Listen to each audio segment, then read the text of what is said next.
afternoon, everyone. I'm Busola Bakinson, Team Lead and Managing Counsel of Intellectual Property, Entertainment, Leisure, and Media. A mouthful, I know. Now that you have learned quite a bit about, setting up your company, what company asset, which company would you like to set up and the ideas and what you need to know in setting up a company or the type of company that would apply to your business.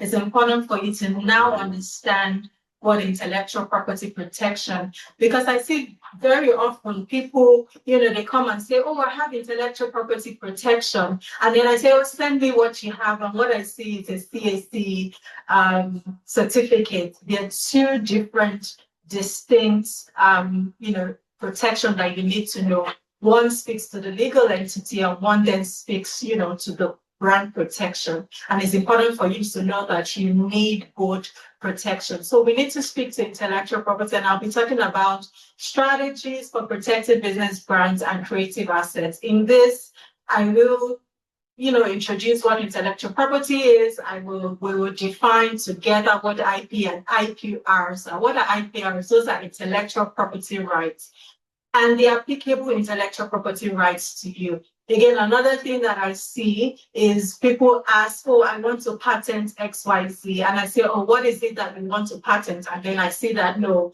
they want to trademark a name, not a patent. Today, we will know the difference between what a patent is, what a trademark is, what a copyright is, industrial designs. If we have time, we can even talk about image rights and trade secrets so that next time you're having a conversation, you truly know the kind of intellectual property rights you have. And this is so important because it's important because you need to know the time limits. You need to know when you're innovating or inventing, you need to know the rights that you already have. We'll talk about mitigating IP risk because, there's always risk with everything, but how can you mitigate that risk? With knowledge and understanding, commercialization of IP rights. So it goes beyond you just protecting that intellectual property rights and putting it on the shelf somewhere. So you need to know, can I commercialize it? Can I make more money from this? What can I do? We'll look at examples as well. Conclude, and at the end of the whole session, there will be a time for questions and answers. So quickly, let us define what intellectual property is. Everybody talks about intellectual property now. I see that there's a lot more, people talking a lot more enlightenment, knowledge. People are aware of what intellectual property, but what does it really mean?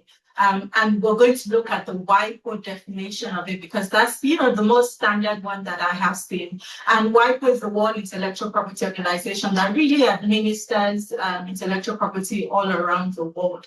And simple, they just say intellectual property can be defined as the creation of your mind. Whatever it is that you create in your mind and you express, that can be intellectual property. So look at it also a joke. If I tell people that I'm an intellectual property lawyer, the next thing they're asking me is, oh, do you have properties in Ikoyi?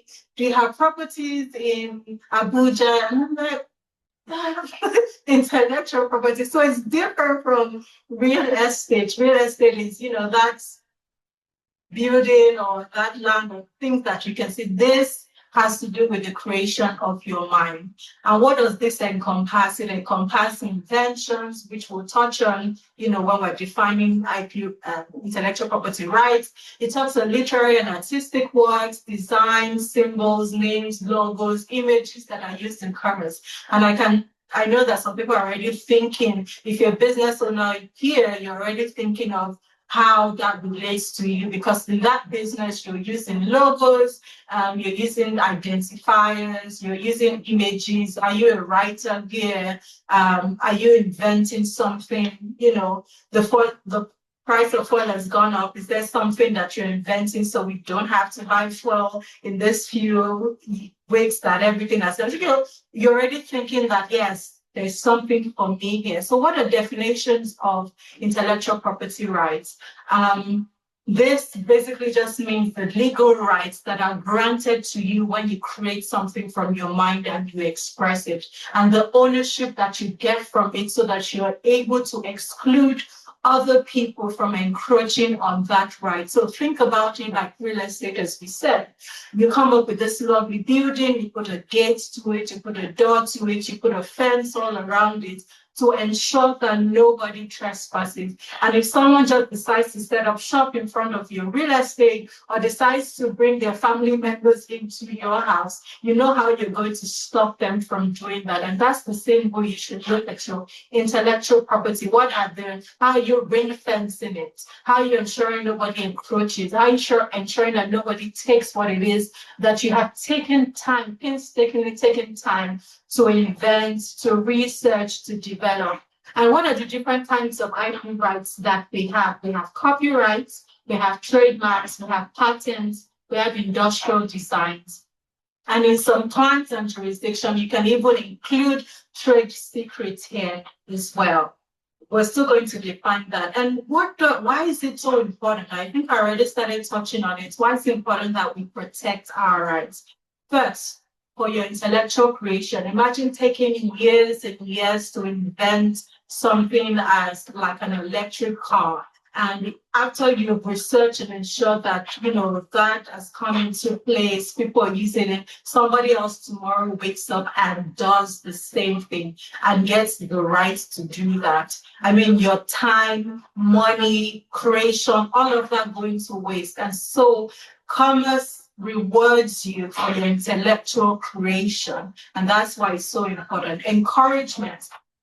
You will encourage more people, intellectual property, encourage more people to innovate and to grow. And that's important for, the world that we live in. We need more innovation, and intellectual property encourages that. Fair competition, it allows quality assurance and consumer safety. Because of the name, brand name that you know, because of what you associate with that brand name, you're able to understand or know that if I'm approaching this XYZ bank, I know that I'm approaching them for quality. Imagine if, all the banks didn't have a name. Imagine no one had a name. Everybody just had like a blue building. You're unable to know which bank you want to approach. It takes time. Imagine if your best chocolate or your best milk doesn't have a name. Everyone just has the same color. You're unable to know the one that you really want to approach and quality assurance that you're used to. So it allows you to know for consumers and even for the brand owners themselves. So what are the rights that you have as an IP holder? First, exclusive rights, exclusive to ensure that no one can exploit what it is that is yours, and the rights of action. If someone then decides to do that, what are my rights in law? Intellectual property affords you the rights of action to stop them, to make them cease and desist, give up what it is that they have done, they're taking that is yours. All of those things, intellectual property affords you the opportunity to exclusively use what you've invented and to stop a third party from encroaching on that right. So, I talked about what the applicable rights, and so we're just going to drill down on each of these rights. So let's start with copyright. What is copyright? Copyright basically it means, or gives the proprietor the exclusive rights over their original works, the literary works, music, artistic. Copyright really can be seen as the bane of intellectual property. It is what really protects, let me not use the word really, but it's the bane that protects the creation of your mind, whether it's literary, whether it's musical, whether it's artistic, audiovisual, sound recordings, and broadcast. And it covers two aspects, which is fantastic. It covers your economic rights and it covers your moral rights. What is economic rights? You can already start to see the dollar signs when I say economic rights. So the economic rights is when I have a work, when I have a music that I put out there, artistic, if you're Da Vinci, for example, here, and you put out this fantastic artistic work, what can I do with that work? And that's what copyright does for you when it comes to economic rights. You can reproduce, you can distribute, you can perform publicly, and if you're an artist or a musician or even for your sound recording, you have the rights to be able to do that. And for copyright, it doesn't just stop there. It also affords you moral rights. And that's the right of attribution and protection against derogatory treatment. So, for example, let's give a good example. If you believe your belief is in something, whether it's your faith, whether it's just in terms of what you believe in, morality, and you put out a work to the public.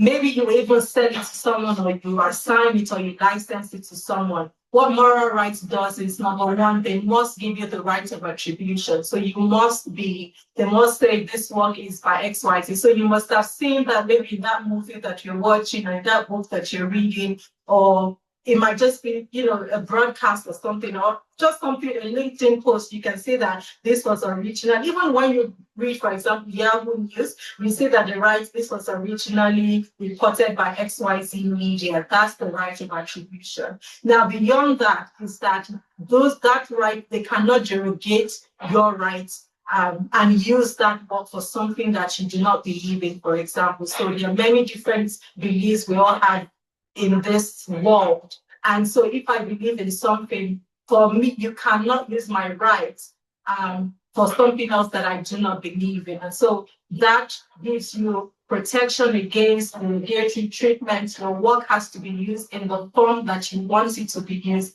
and something that you've expressed. Now, one thing that is so important, two things that are important about copyright is not that I'm just thinking about it in my head and immediately I think that I have a copyright. No, it must be original. It must demonstrate effort in its creation. So I don't just come up with black sheep and say, oh, that's wonderful copyright. No, you must demonstrate an effort in its creation. And the second important thing is this: it must be fixed in a tangible medium or expression. It must be something that can be perceived. It must be something that can be reproduced. It must be something that can be communicated through machine or any device. So again, it's not something stuck in your head, and then when you see somebody else doing it, I say, oh, that was my idea. I had it before you. The question will be, was it expressed? Was it fixed? Is it tangible? Is it something that could have been perceived? Is it something that could have been communicated or reproduced? So if you have that lovely idea, make sure that you fix in a tangible medium. I always tell people, leave paper trails. So even if you're communicating, are you communicating by email? Are you communicating by text? And that is very key. And then there are different categories of ownership under the copyright. There's something called the first ownership.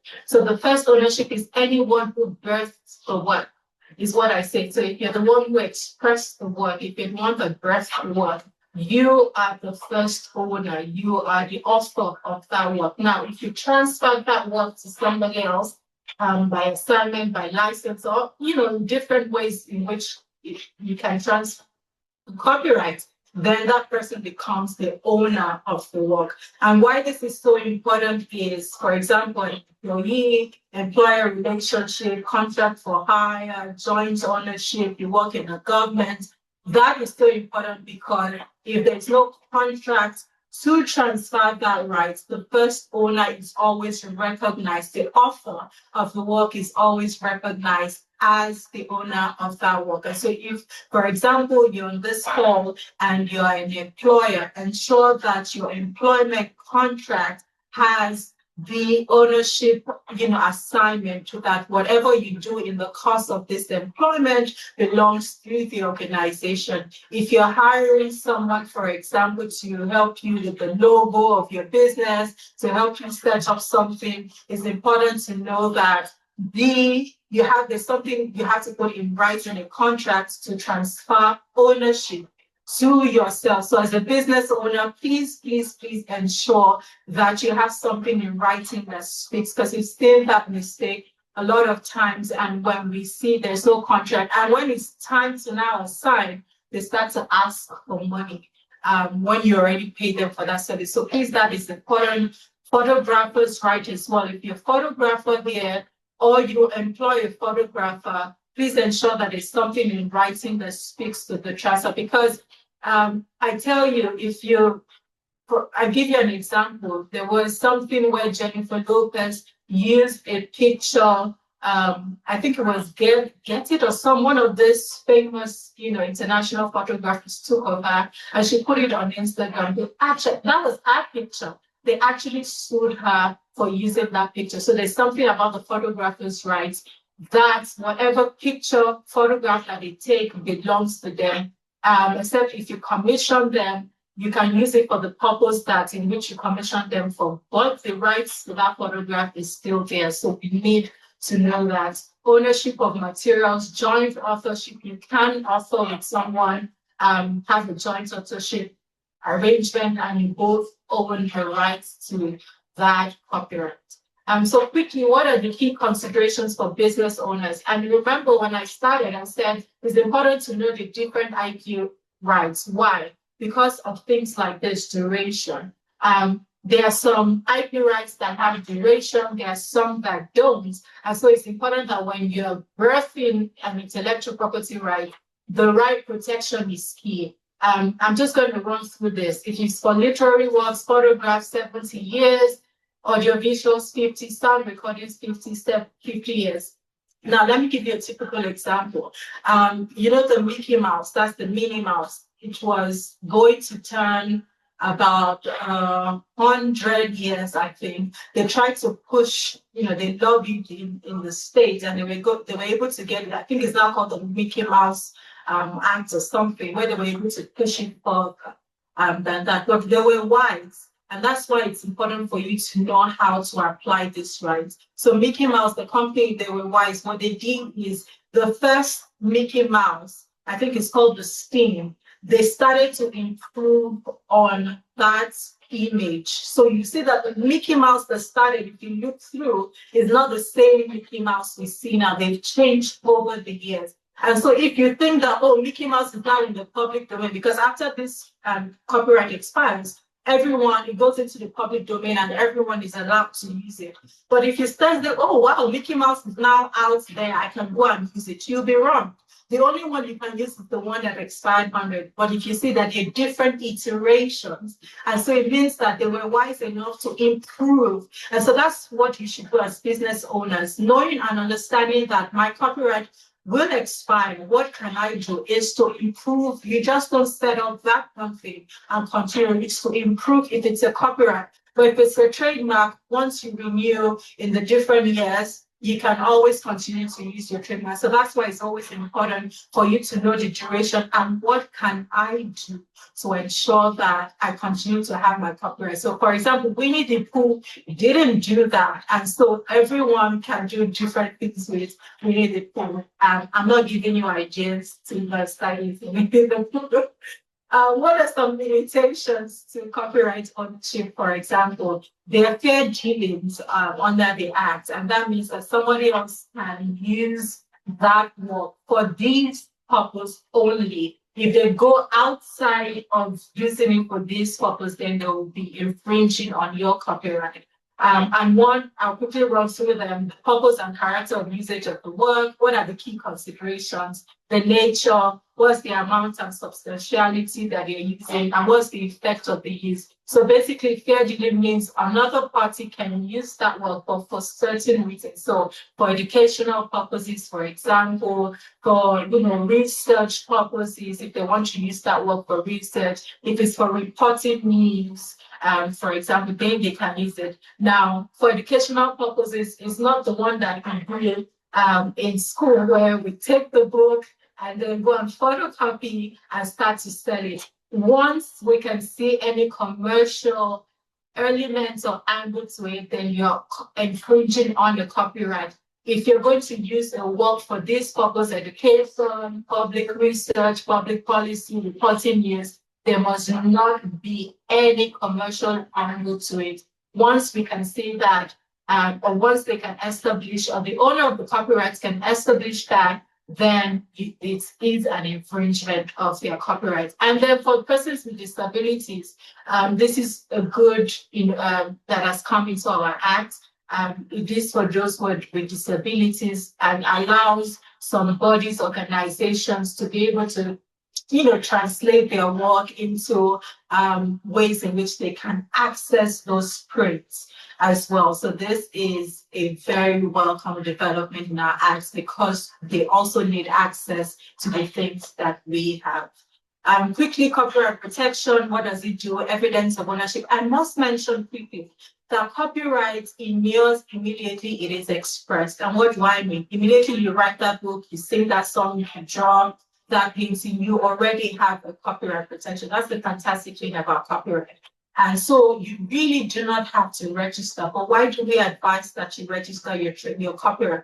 It's for evidential purposes. So if there is a contention between whose book came first in time, your ownership, your certificate that you have received from the Nigerian Copyright Commission, we call it a deposition, a recordation, then shows that yes, this was first in time. And it just prima facie evidence that you're the owner. But in most jurisdictions, that we've worked with in Orlando, in jurisdictions in Africa, America, you really do not have to, record your copyright in yours, but you record it for evidential purposes. Now let's go to trademarks, which is my absolute best.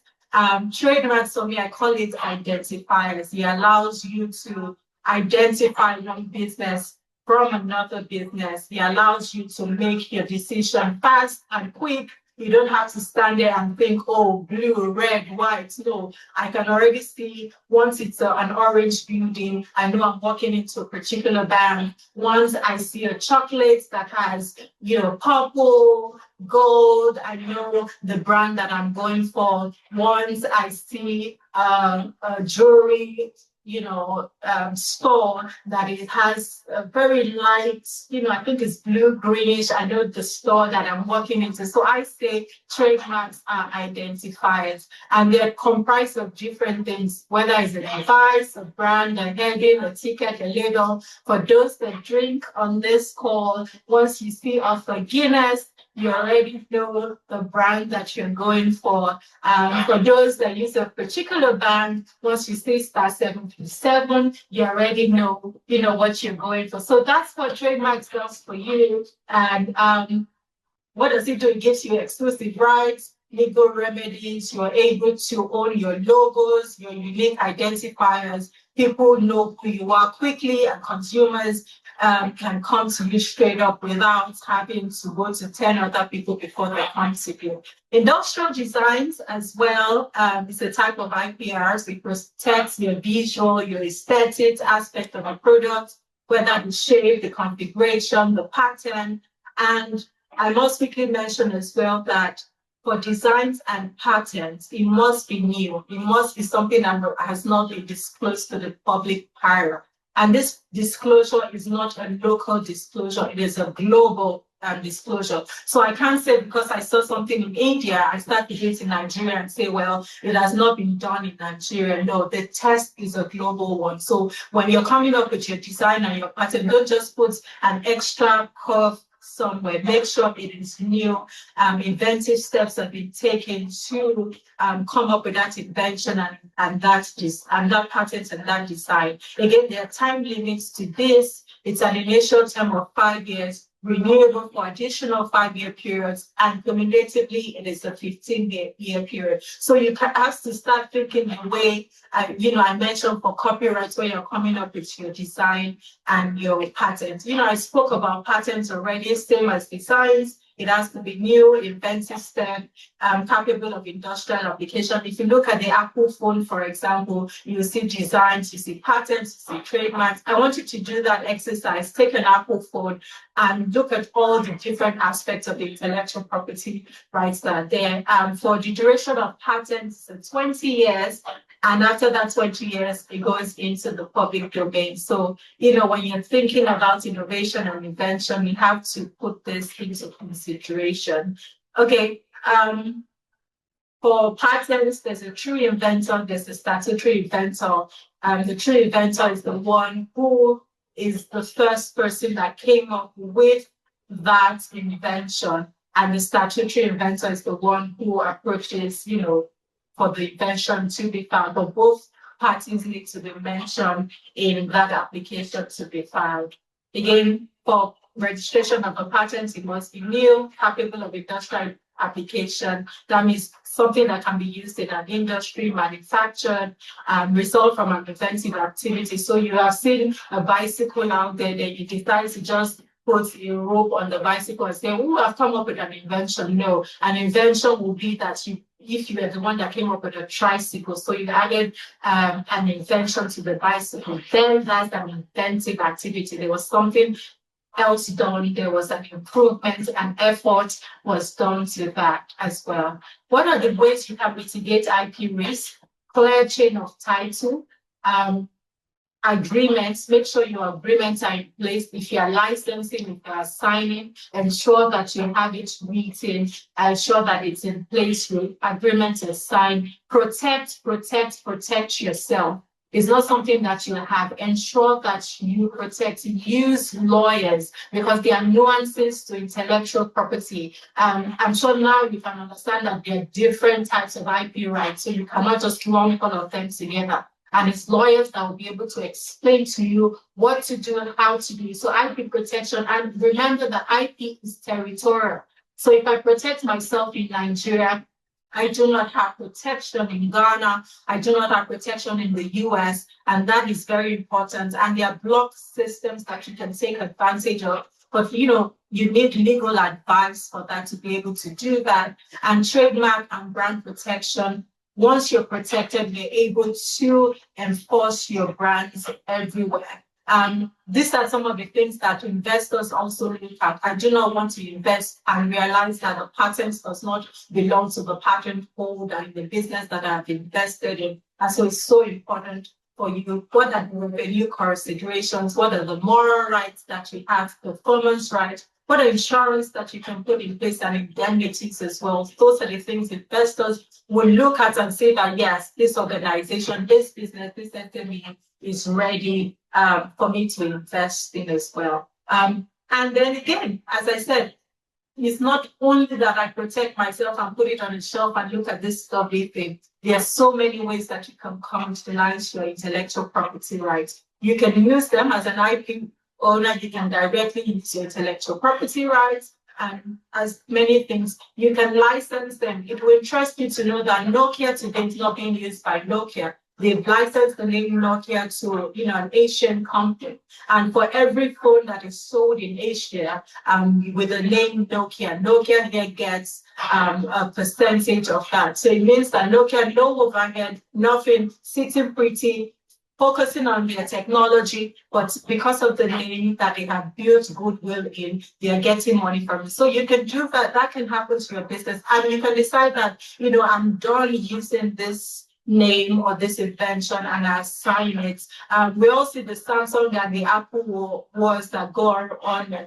But we know that at the back, there's a lot of cross-licensing that is happening with them. So I hope I've been able to let you understand that intellectual property is a valuable asset that plays a critical role in building your business, building the economy. So when you hear that Amazon is worth XYZ billion, it's not because that billion, the $1 billion is sitting in the bank. It's the value of everything, their intellectual property asset, all the things that they own. I will conclude by telling you the story. I was privileged to be in a room with the ex-CEO of Walt Disney, and they asked him two questions that gone to his head.